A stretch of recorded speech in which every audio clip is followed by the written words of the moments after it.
Hello, and good morning, afternoon, or evening. I am here today to discuss a book which I've recently read, known as The Obsession. The story of a stalker so delusional he gives Elon Musk a run for his money, and a girl who has the misfortune of being around him. Now, why did I go through all this effort when I could have just sent a slightly tweaked version of the script? Well, I'm sure glad I asked myself. The two main reasons are for fun, and to have the opportunity to work on my video editing skills. After this intro, we'll get into a plot summary, a breakdown of the most impactful quotes, my personal opinion, and then end it with the outro. Before we dive into the deep end, I should probably give some warnings. The first is that this book was generally targeted toward a young adult audience, meaning it does feature some darker themes and colorful language, but I promise not to go overboard. Also, on the account of the plot summary being a thing, there will be spoilers for the entire book. Anyway, there's no reason to drag this intro on for any longer. Sit back, relax, grab something to eat. Let's get the show on the road! Now, I know what I just said about the intro, but I feel like it's important for me to introduce the setting and the main characters. In the prestigious high school of Dracot, there are two students whose fates are intertwined. First is Logan, a popular guy who is seen by many as attractive, being handsome, tall, and strong, but as alluded to, he has a darker side. He is incredibly delusional, and easily becomes obsessed with the people he takes an interest in, to the point where it ends up hurting both parties. The second is Delilah, also known as Dee. She's a girl of Singaporean descent who lives with her mom, and because her dad passed away years ago, she's forced to cohabitate with Detective Brandon Jackson, her mom's new abusive boyfriend who dehumanizes both of them every chance he gets. And despite her unfortunate lot in life, she still plans on making a name for herself, which in her case is moving back to Singapore and attending the National University, or the NUS for short. She also works a part-time job at the library with Lisa as her boss, but she prefers to keep the details to herself. Our story starts out with an appointment between Logan and the guidance counselor, Miss Taylor, right before the beginning of a new school year. Taylor asks how Logan's summer went, and he says it was fine, but it was actually the most depressing summer you could possibly think of. Literally all he did was Netflix and scrolling through pictures of his beloved Sophie. When she died the last spring, he was consumed by rage and took it out on poor Taylor, calling her the worst, most atrocious names he could possibly think of. And it's sort of implied that this is why she feels the need to be a certain way around him, like ending every reply with his name, or wearing certain clothes to put him at ease. It's also revealed in his thoughts that he never actually took initiative to ask Sophie out. At most, he'd get the occasional pity handhold. So basically, it's kind of like Mordecai in the regular show, obsessing over a girl he has no right to be so fixated on. So obsessed, in fact, that one time his mom got concerned when he encountered the Sophie folder on his computer. Afterwards, there's more yapping about how Logan needs to stop being so troublesome as to not get expelled. And she'll talk with his coach about returning to the lacrosse team. Afterwards, we see him attempt to get his social life back together, starting with someone he used to talk to by the name of Josh.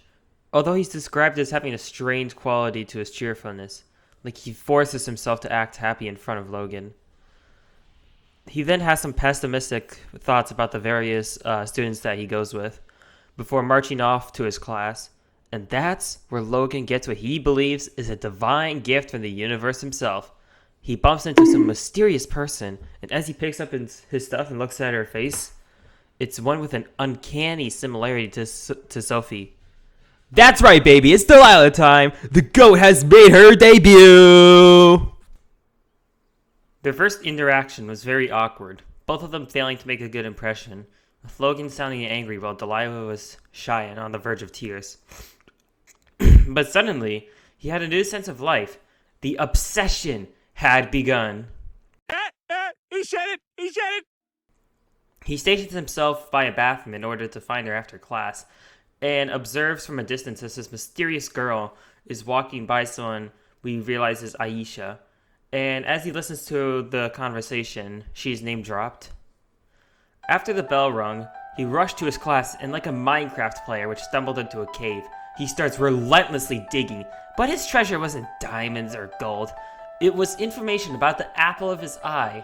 And just like that, he found her full name, favorite books, and he also brainstorms what her hair could smell like. Definitely some kind of flower, but which one is up for debate.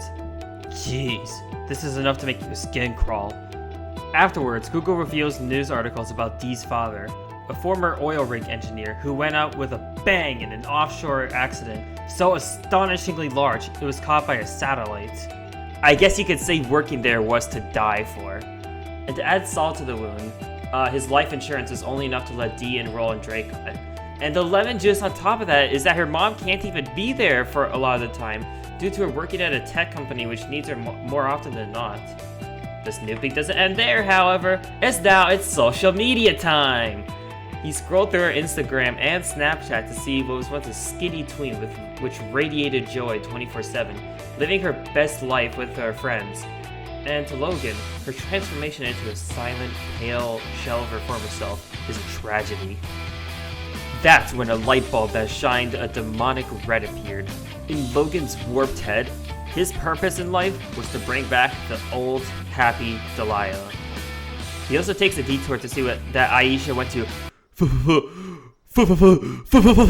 Freddy's!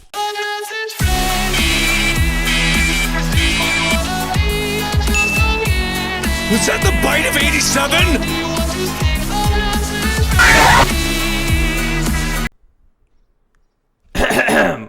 Where was I?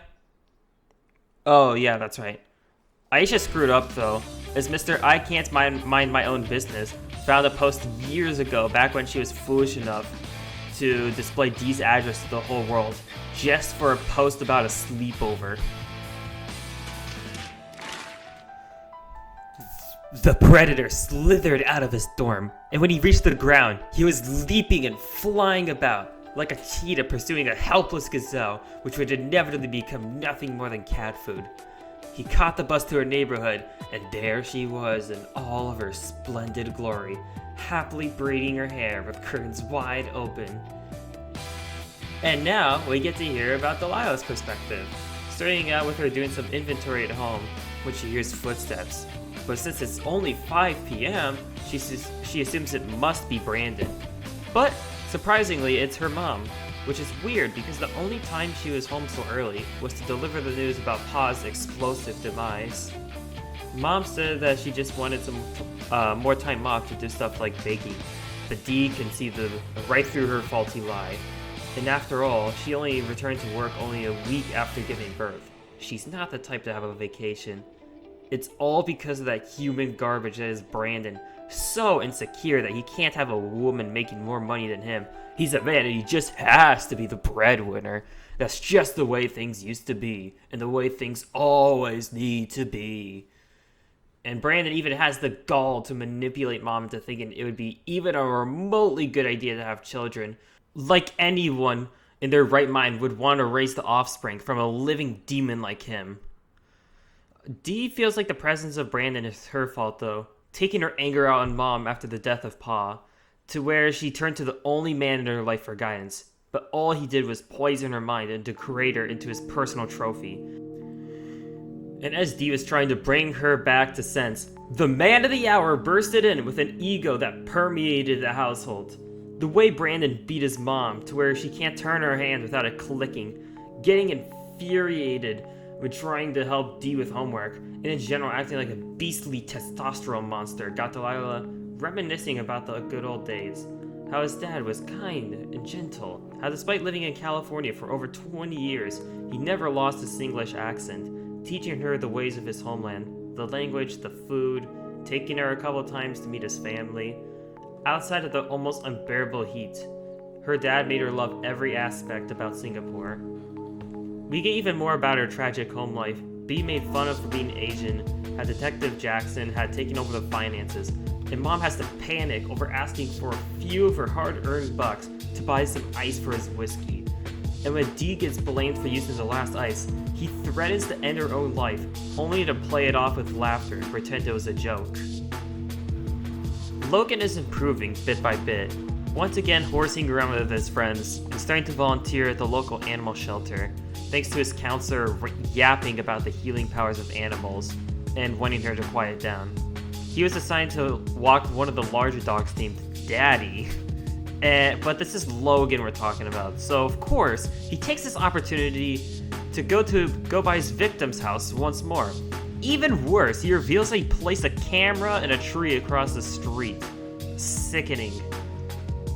And as he went to check on it, Daddy had other plans and yanked the leash as hard as he could, which caused him to fall flat on his face, drawing the attention of the girl he held so near and dear. And their first genuine conversation flowed rather seamlessly, without knowing it. Daddy had helped to reel Delia in. Volunteering made him seem kind and approachable. Along with on the inside, Logan was still frustrated on how there was information he already knew but wasn't usable. At least he has a semblance of self-awareness. Due to his mom having connections with Singapore though, he was able to use that as a starting point, and talking to someone who knew as much about that place as she did gave her that spark she lost so long ago. However, when Logan asked why she was going to the store, that spark disappeared just as fast as it was summoned, as she was forced into bringing up that pretentious Detective Jackson. You know things are bad when even Logan dislikes him. After walking Delia to the store and Daddy back to the shelter, Logan returned to the campus and found himself in one of the gardens there. It starts to talk to Sophie. He believes that her soul lives there, with natural actions like the leaves rustling or the wind blowing through his hands being a way of speaking to him. He told Sophie how Delilah was similar to her, both in good and bad ways. And later on, Logan had an epiphany. As he was scrolling through his phone in bed, he saw a video of a cop going after a woman, with comments outraged by the police brutality. And he realized what he needed was footage of Brandon abusing Dee and her mom. Later on, Dee was studying while Brandon was blasting Pink Floyd and working away at his camera. But this wasn't a normal day. He was furious! He saw Delilah walking with Logan, and not only spouts off more derogatory terms, but accuses her of being a slut. Even after making her feel subhuman, Brandon still expects her to grab a beer and a sandwich. And that's when Delilah finally had enough. Her anger had completely taken over, and in a fit of pure, unregulated, primal rage, she kicked the car jack. And in the blink of an eye, nearly 2 tons of car crunched to the human in name only. Detective Brandon Jackson was no more. When Dee finally took back control of her body, it was a complete whiplash. For a moment, nothing seemed real. But she looked back, seeing a puddle of blood, almost black, slowly oozing its way towards her, and the former detective dead as a doornail. The gruesome scene straight out of the dark web was enough to make her vomit and immediately call the cops. When the ghostly sirens arrived, they were at her door, but she had a difficult time getting the words out, telling them what happened. All she could do was point to the garage, and as expected, they were not happy at all. Even if he was a jerk, he was still a cop and therefore got special treatment. The other cops were clueless about Dee's involvement, but not one known as Mendez, which is funny because she's the one who Brandon despised, as she's not only Hispanic, but also thinks that cops should actually do their job instead of lazing around. She began to interrogate the girl, but before she could get into the real meat of it, Mendez was interrupted by the sudden appearance of Delilah's mom, bursting with tears. It then cuts to Logan creeping about, sifting through the footage he caught from his garage camera, and then he finds it. He's fascinated by how his vitamin D could be such a cold-blooded killer. Not a broken, defenseless angel, but a Valkyrie. To him, this is the most important video in his life. So Logan archives it as a USB drive and wears it around his neck. I don't know what he's gonna do if someone's curious about it, but oh well. For Dee and her mom, the road to recovery is a rocky one, as every time mom is reminded of him not being there, the tears start flowing. And because even if he was a monster, there was a time where she loved him. But over time, she starts to return to her job, and no longer jumps when she hears the noise.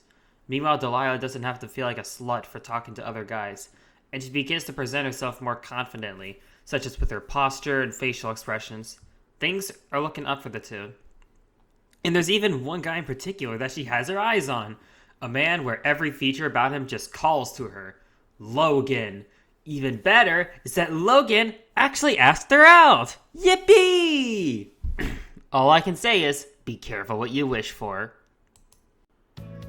It's date time.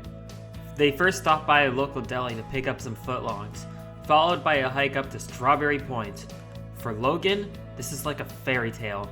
The birds are singing harmoniously, with rivers whose flowing is like music to his ears.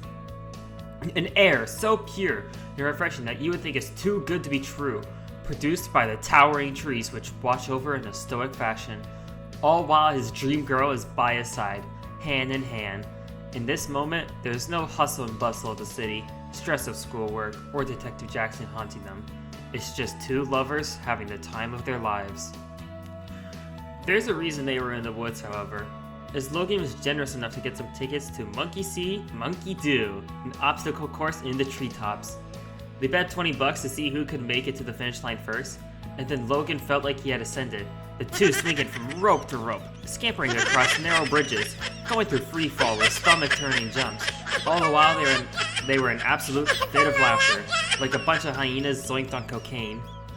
After tiring themselves out, they euphorically enjoy their sandwiches. Without Detective Jackson and his outdated conceptions on what McCann and cannot do, she was able to demolish it with gargantuan chomps, which Logan found endearing. The conversation flowed seamlessly as they exchanged more and more about what they are like, continuing into the drive back home. The date had come full circle, and Logan was just about to drop Delilah off when Dee actually initiated a kiss. This here is the turning point, where things begin to rapidly go south. So delirious, with his dream girl's tongue swirling around in his orifice like a turd being flushed down a toilet, and the scent of her encompassing his entire world, he spoke, "I love you." But the thing is, they just started dating. But it was too late, and the floodgates had opened. Poor Delilah was bombarded with the truth of how Logan was a horrifying stalker who instantly fell in love with her, spending months researching to cook up the perfect date to win her over. She began to smile, not a genuine one, but the type of smile to get a psycho not to hurt you. Even Logan could notice that he was losing her. As she leapt out of the car and sauntered off home, Logan had a last-ditch effort. He screamed, "Wait!" and he pressured Delilah into watching a certain video. He pressed play, and any semblance of joy drained away from her face. Dee was brought back to that fateful day where her life was changed forever. Brandon's camera looming over as his legs were tapping away at some music, and Delilah making herself look as small as possible. It was only just before his demise that she let out an animalistic scream for him to stop the video. While Logan did comply and remove that copy, the master copy was hidden somewhere else. The two proceeded on a walk when her view of Logan somehow dipped even more as he went on a rant about him sneaking around in her house, recording multiple instances of Brandon beating the two up. And according to Logan, the two are soulmates. It seems all Delilah did was escape one villain, only to fall into the arms of another. Man, she just can't catch a break. The next day had Mendez popping in again and acting friendly, but of course all she wanted was to find more clues about the Brandon case. And when the conversation got more serious, and Mom revealed the way Brandon treated them behind closed doors, Delilah saw the way Mendez looked at her. She had decided that Dee was the killer. Logan had started to worm his way into this poor woman's life, altering everything she does. And now she's not even allowed to sit with Aisha at lunch anymore. Though Logan's friend group was surprisingly kind and welcoming to her, but deep down she noticed how they were all entranced by the false angel they centered themselves around, blissfully unaware that they are friends with a wolf in sheep's clothing. Aisha, not knowing the truth, was incredibly bitter towards her former best friend, refusing to even acknowledge her. Rage was boiling in Dee more and more, imagining the rest of her high school playing by Logan's rules. And later that day, Delilah was working away at the library, finally able to have a moment without him. But even that is cut short when he forcefully picks her up, angering both Lisa and Dee. And when they're about to go shopping at the supermarket, she snaps and basically tells Logan to leave her alone forever.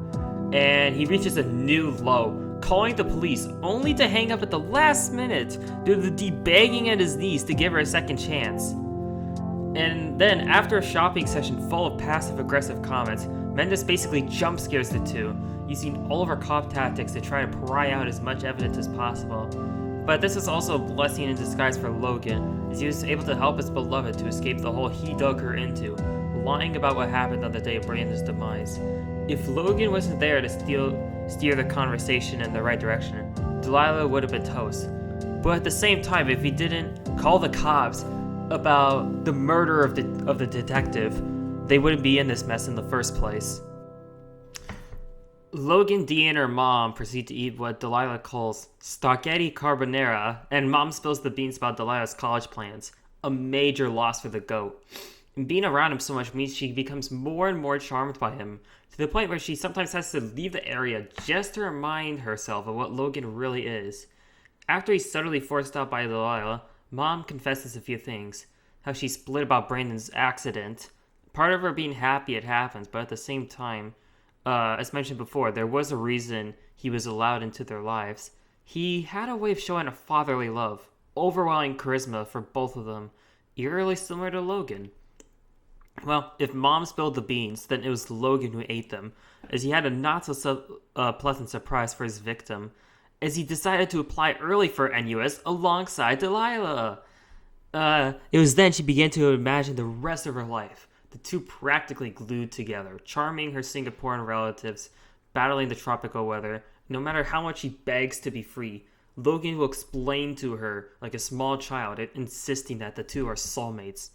And there it is again, the same rage that prompted Delilah into snuffing out the B word.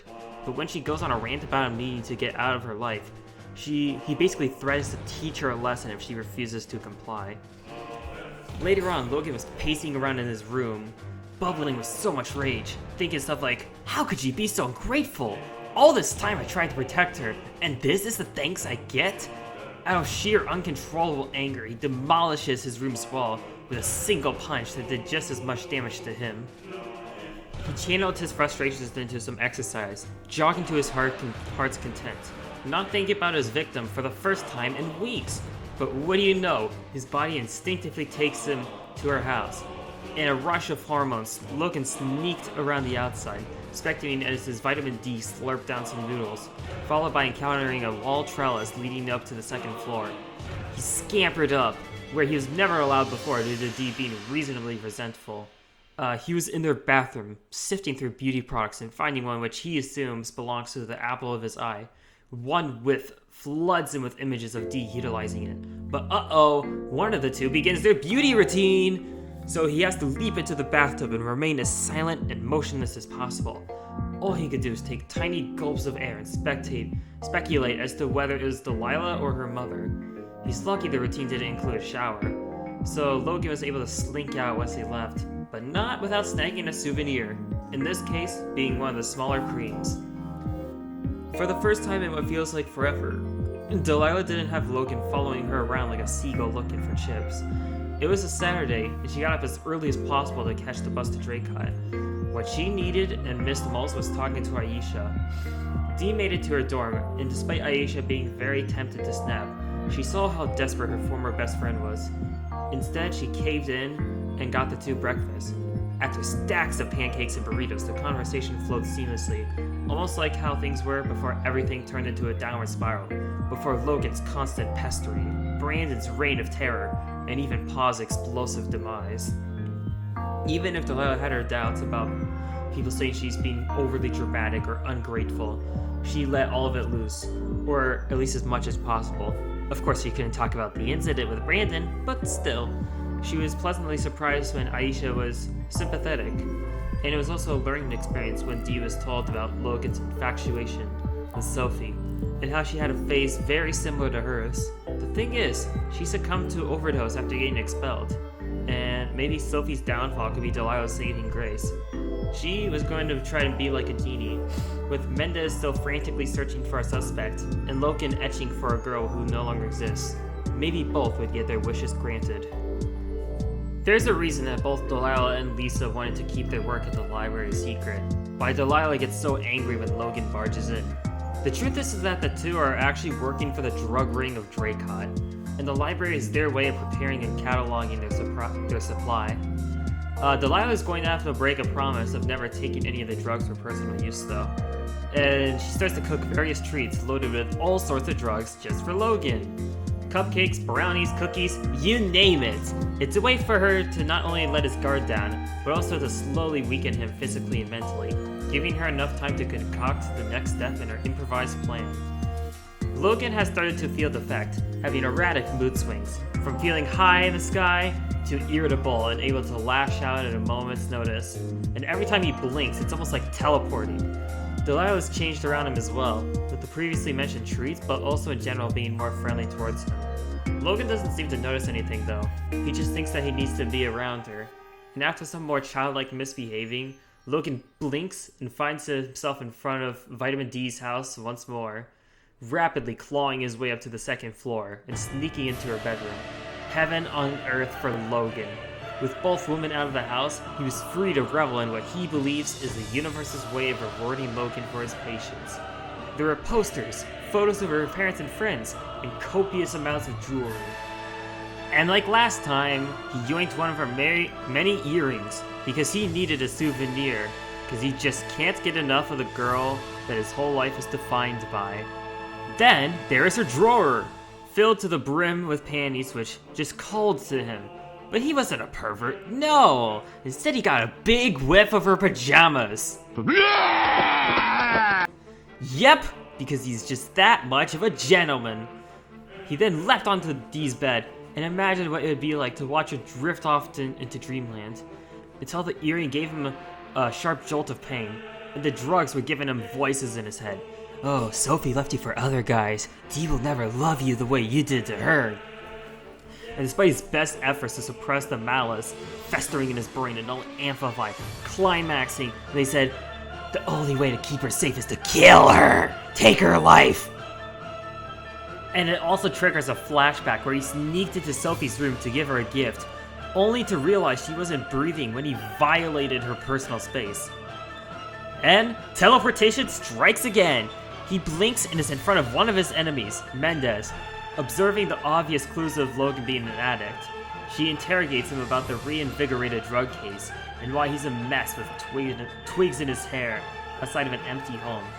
Her not only intruding on his sanctuary, but also butchering Sophie's name was enough to send him teetering on the edge of an outburst, only just barely able to keep it contained.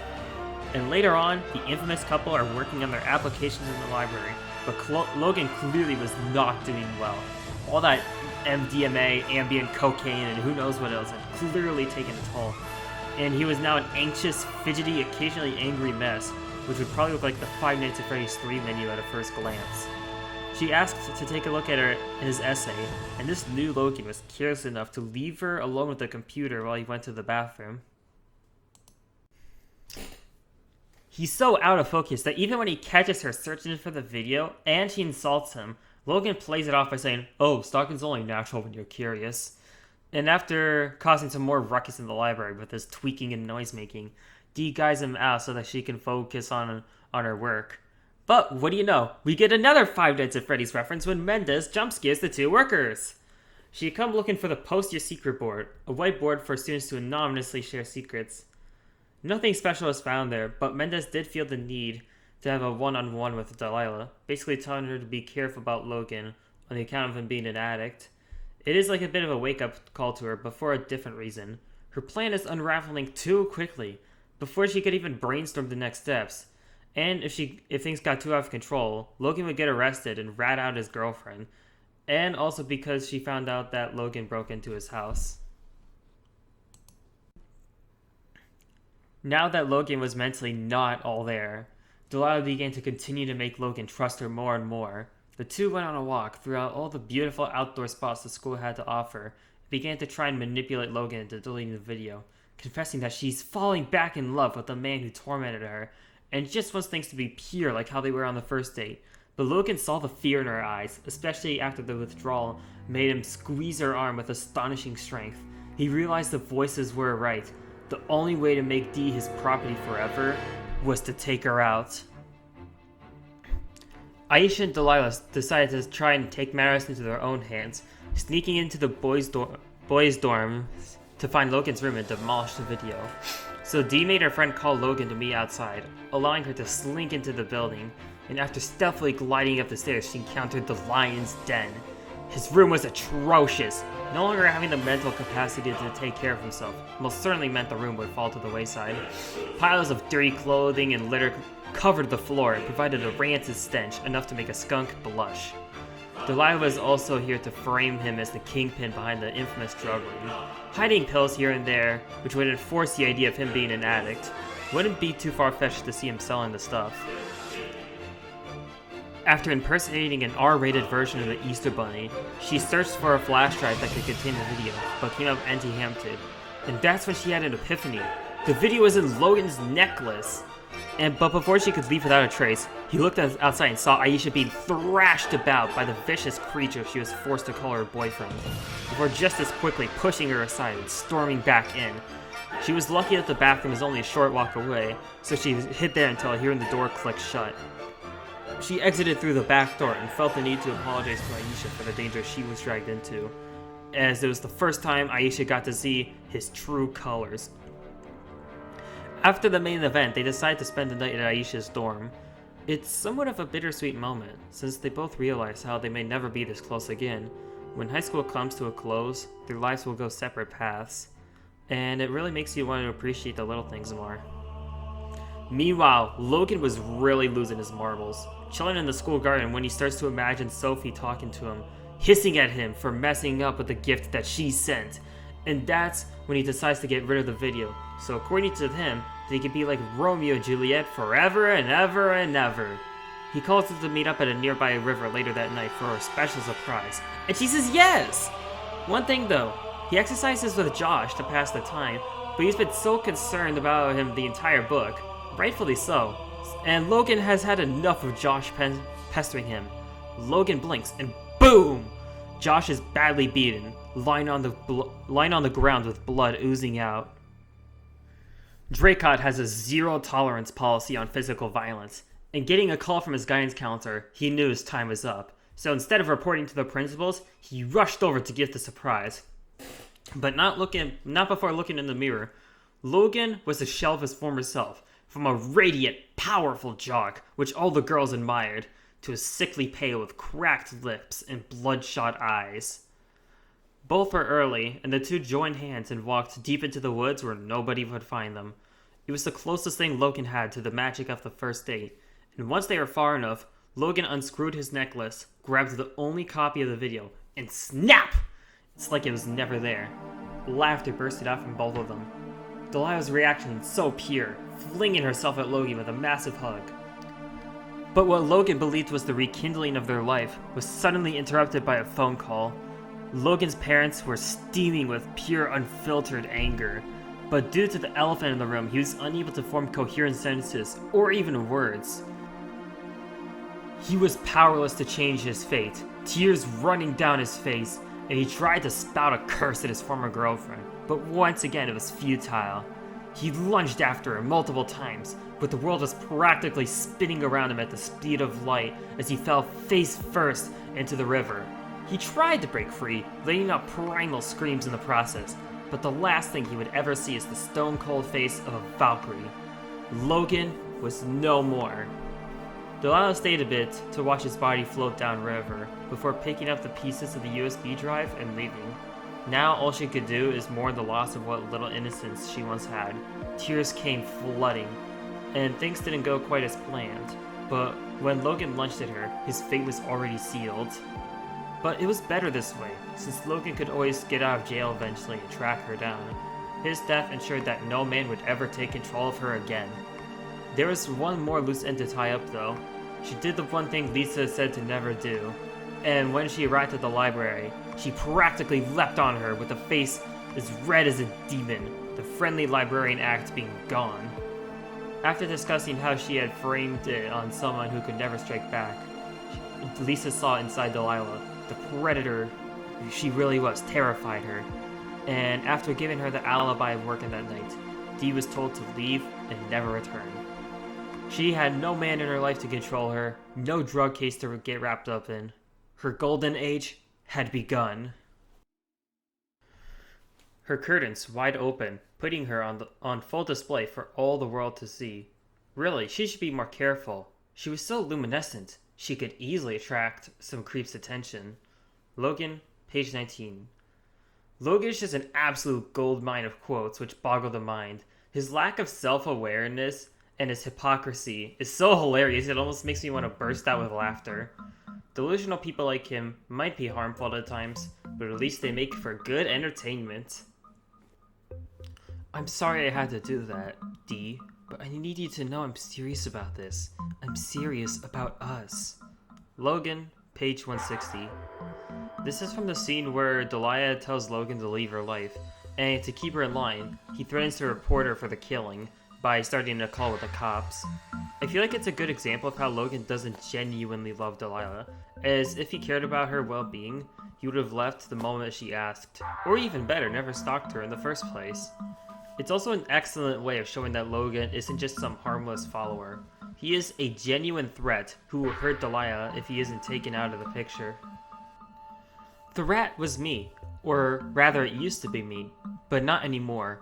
I wasn't going to let Logan corner me and swallow me whole like I was some helpless prey. Step 3. Be the snake. Delilah, page 234. Aisha volunteered to feed the class's pet snake, and Dee watching the reptile consume a mouse was gross, but also served as inspiration for her plan. While it is undeniable that Delilah had it way worse, I can still somewhat understand how she feels. Both of us having a lot of our lives defined by the fact that bad things happened and we are powerless to stop it. Almost like we are constantly under attack, even from our own families. Delilah's triumphant comeback is inspiring, not just to me, but probably to others who have felt the oppressive boot of authority squandering their potential in life. And the idea of carving our own path, despite it being told it's outlandish, is something we could all aspire to do. The fact that I've gone through so much effort just for one book shows how much of a fan I am of it. And even though I wrote a whole script about my thoughts on the book, there's probably something that I'm missing, something that requires the praise that it needs. I'll start with, overall, I think that the formatting for the story was a perfect choice, and one that we don't see very often. You know, it basically alternated between chapters from Logan and Delilah's point of view, which is an incredible way to immerse us into how they view the world. And having both views is almost like a yin-yang. Some of my favorite scenes are definitely the two where Delilah rebels against Brandon and Logan. It sort of reminds me of a certain Planet of the Apes clip.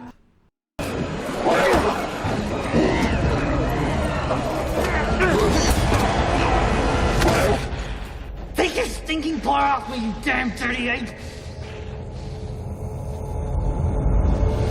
No!